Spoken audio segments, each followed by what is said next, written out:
Brought to you by Agilus Diagnostics.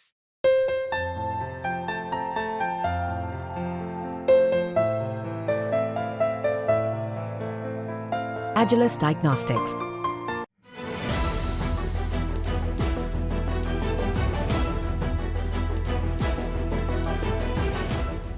MCD का चुनाव हुए लगभग पौने 2 साल हो गए, लेकिन इस बीच न ही कोई वार्ड कमेटी बनी और न ही स्टैंडिंग कमेटी। इस वजह से एमसीडी से जुड़े काम प्रभावित हो रहे थे और इस बात को न सिर्फ बीजेपी के पार्षद बल्कि आम आदमी पार्टी के पार्षद भी उठा रहे थे। लेकिन अब इन सारी प्रक्रियाओं का गठन शुरू हो गया है और करोल बाग जोन से निर्विरोध आम आदमी पार्टी के मोतीनगर से पार्षद राकेश जोशी जो करोल बाग जोन के चेयरमैन हैं उस पद के लिए चुन लिए गए हैं। हालांकि विधिवत घोषणा और शपथ जो है वो 4 सितंबर को होगी। तो इस वक्त हमारे साथ राकेश जोशी मौजूद हैं। हम उनसे बात करते हैं कि आखिर पौने 2 साल के बाद जो इन तमाम कमेटी का गठन होना शुरू हुआ है, ये कितनी राहत की बात है और इससे कितना फायदा होगा। नमस्कार जी। सबसे पहले आपको बहुत बहुत बधाई। धन्यवाद। सबसे बड़ा इसका फायदा ये होगा कि अधिकारियों की जवाबदेही तय होगी। अभी वार्ड कमेटी बनने के बाद हर सप्ताह एक मीटिंग होगी। उस मीटिंग के अंदर अधिकारियों को बताना पड़ेगा पूरे सप्ताह के अंदर करोल बाग जोन में उन्होंने सफाई व्यवस्था को लेके, सड़कों के रखरखाव को लेके, पार्कों के रखरखाव लेकर क्या काम किए। निगम पार्षद अपनी बात रखेंगे और अधिकारियों को उस पर जवाबदेही तय होगी, उनको जवाब देना पड़ेगा।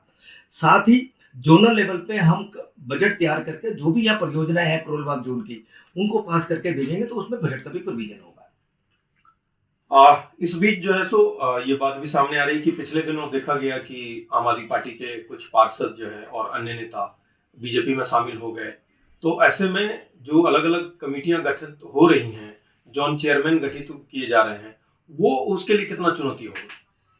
कोई चुनौती नहीं है। आप ये मान के चलिए कि जो अभी 4 तारीख को इलेक्शन होगा, जोन में भी बहुमत हमारा आएगा सब में, और स्टैंडिंग कमेटी मेंबर भी हमारे चुनकर आएंगे और स्टैंडिंग कमेटी का चेयरमैन भी हमारा ही बनने जा रहा है। दल बदल से कुछ नहीं होगा। भारतीय जनता पार्टी हमेशा ये करती है, जब जनता उनको ठुकरा देती है, जनता उनको मौका नहीं देती, तो वो हर तरीके के बल को प्रयोग करके इस तरह के हथकंडे अपनाती है। लेकिन आपको सोचने की जरूरत नहीं है। निगम के अंदर आम आदमी पार्टी के पास पूर्ण बहुमत है। स्टैंडिंग कमेटी चेयरमैन भी हमारा बनेगा और स्टैंडिंग कमेटी के मेंबर भी हमारे चुन के आएंगे। कुछ जोन है, जैसे मैं आपको बताऊं कि नरेला या सिविल लाइन जोन है, वहां बीजेपी पार्षद की संख्या अधिक है और मान लीजिए ऐसे में अगर 1-2 पार्षद भी इधर उधर होते हैं तो ऐसी स्थिति में आपके लिए तो मुश्किल हो जाएगी। पहली बात तो इन दोनों जोन्स के अंदर, जिन दोनों जोनों के आप जिक्र कर रहे हो, इन दोनों जोन के अंदर आम आदमी पार्टी का बहुमत था। आम आदमी पार्टी के निगम पार्षद ज्यादा चुन के आए थे। पहले इन्होंने एल्डरमैन वहां नॉमिनेट किए। एल्डरमैन नॉर्मली हर जोन के अंदर एक होना चाहिए था, लेकिन उन्होंने जानबूझकर इन दोनों जोन के अंदर अपने एल्डरमैन नॉमिनेट किए। उसके बाद भी जब इनकी संख्या में पूरी नहीं हुई तो उन्होंने तोड़फोड़ की प्रक्रिया अपनाई। लेकिन आप डरिए मत, 4 तारीख का नतीजा जो आएगा, इन 2 जोन के अंदर भी हमारा चेयरमैन बनेगा और हमारे स्टैंडिंग कमेटी मेंबर चुनकर भी जाएगा। जिस तरह की उठापटक वाली स्थिति और आरोप प्रत्यारोप की राजनीति चल रही है, ऐसे में स्टैंडिंग कमेटी चेयरमैन बहुत ही महत्वपूर्ण पद है। इसको लेकर बीजेपी के अपने दावे हैं कि, और वो दावा कर रही है कि हमारी पार्टी से ही चेयरमैन होंगे। और ऐसे में आपके लिए क्या स्थिति होगी? देखिए, मैं बार बार कह रहा हूँ, भारतीय जनता पार्टी किसी तरीके का बल यूज कर ले, लेकिन आपको मैं दावे के साथ कह रहा हूँ, स्टैंडिंग कमेटी के मेंबर हमारे ज्यादा चुनकर आएंगे और स्टैंडिंग कमेटी चेयरमैन हमारा होगा। और हम दिल्ली के अंदर दिल्ली की जनता से जो हमने वायदा किया है स्वच्छ दिल्ली देने का, उसके ऊपर हम खरे उतरेंगे। और मैं आपको पूरे दावे के साथ कह रहा हूँ, आप देख लेना, जिस दिन स्टैंडिंग कमेटी का चुनाव होगा, स्टैंडिंग कमेटी चेयरमैन हमारी पार्टी का, आम आदमी पार्टी का बनकर आएगा। मतलब ये माना जाए कि अब तमाम कमेटियां जब गठित कर दी जाएंगी तो इसके बाद जो है दिल्ली विकास के रास्ते पर और तेजी से बढ़ेगी। निश्चित तौर पर आप देखिए, जब भी दिल्ली नगर निगम 2022 से बनी है, कभी भी निगम की बैठक को भारतीय जनता पार्टी ने प्रॉपर तरीके से चलने नहीं दिया। जैसी मीटिंग शुरू होती थी, ये हंगामा कर देते थे।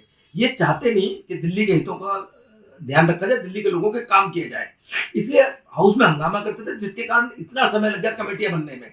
और अब जब कमेटियां बन जाएगी, निश्चित तौर पर जो निगम पार्षद अपनी बातें रख रहे हैं, जो अपनी मांगे रख रहे हैं, वो निश्चित तौर पर पूरी होंगी और दिल्ली की जनता को बहुत बड़ा रिलीफ मिलेगा। मैं आपको ये भी बताना चाहता हूं कि राकेश जोशी पहले भी जोन चेयरमैन के पद पर लगातार 2 बार रह चुके हैं। तो हमारा सवाल राकेश जोशी से ये होगा कि क्या जो 2 बार का वो अनुभव है जोन चेयरमैन के पद पे रहना, वो अनुभव अब फिर से काम आने वाला है? निश्चित तौर पर मैं 2004-5 और 2005-6 के अंदर वेस्ट जोन चेयरमैन रहा। उस कार्यशैली को मैं समझ सकता हूँ कि अधिकारियों से किस तरीके से काम लेना है ताकि हम दिल्ली के लोगों को अच्छा डिलीवर कर पाए। हमारे नेता अरविंद केजरीवाल जी का एक ही कहना है कि हम काम की राजनीति करते हैं और काम की राजनीति के ऊपर हम जनता के बीच में वोट मांगने जाते हैं। आपने देखा देश के अंदर पहली बार हुआ कि किसी सरकार ने अपने काम पे वोट मांगा। हमने एजुकेशन में काम किया, हमने हेल्थ पे काम किया, हमने बिजली पे काम किया, हमने पानी पे काम किया, हमने डेवलपमेंट पे वोट मांगा। और निगम के अंदर भी हम जो काम करेंगे 5 साल बाद हम अपनी कार्यशैली के ऊपर, विकास कार्यों के ऊपर वोट मांगने जाएंगे। निश्चित तौर पर इसका लाभ हमें मिलेगा। और मैं एक बात दिल्ली की जनता को विश्वास दिलाना चाहता हूँ, आम आदमी पार्टी का एक एक पार्षद जनता के साथ जुड़कर, जनता के बीच रह के साफ सफाई की व्यवस्था को, पार्कों की व्यवस्था को, सड़कों की व्यवस्था को, डेंगू मलेरिया चिकनगुनिया से मुक्ति दिलाने के लिए जो भी संभव प्रयास हो पाएंगे वो सारे करेंगे। क्योंकि हमारे नेता अरविंद केजरीवाल जी का एक ही निर्देश है कि जनता के बीच में रहकर, जनता के बीच में जाके हमें काम करना है। तो देखिए, राकेश जोशी का साफ तौर पर कहना है कि अरविंद केजरीवाल दिल्ली के मुख्यमंत्री भले ही जेल में हों, लेकिन आम आदमी पार्टी के पार्षद हों, विधायक हों या अन्य नेता, सबको साफ तौर पर निर्देश है कि वो जनता के कामों में कोई कोताही ना बरतें और जनता के बीच जाकर उनकी समस्याओं को दूर करें। साथ ही जो एमसीडी चुनाव के लगभग 1.25 साल के बाद स्टैंडिंग कमेटी का चेयरमैन हो या फिर जोन चेयरमैन की बात हो जिसका गठन किया जा रहा है, उसमें देरी के लिए इन्होंने बीजेपी नेताओं पर ही आरोप लगाया। साथ ही इन्होंने बीजेपी नेताओं से अपील भी की कि चाहे स्टैंडिंग कमेटी का चेयरमैन हो या जोन चेयरमैन हो, उस पद पर किसी भी पार्टी का कोई पार्षद आए, कोई नेता आए, लेकिन जनता से जुड़े जो मामले हैं, जनता के लिए जो काम करने का तरीका है, जो विकास के काम होने चाहिए, उस काम में किसी तरह की राजनीति ना हो। और जो भले ही बीजेपी से मतभेद रहा हो, लेकिन जनता के कामों में किसी तरह की कोई राजनीति ना हो, वहां मिलकर काम करें ताकि जनता को परेशानी ना हो। मनोरंजन कुमार, दिल्ली तक।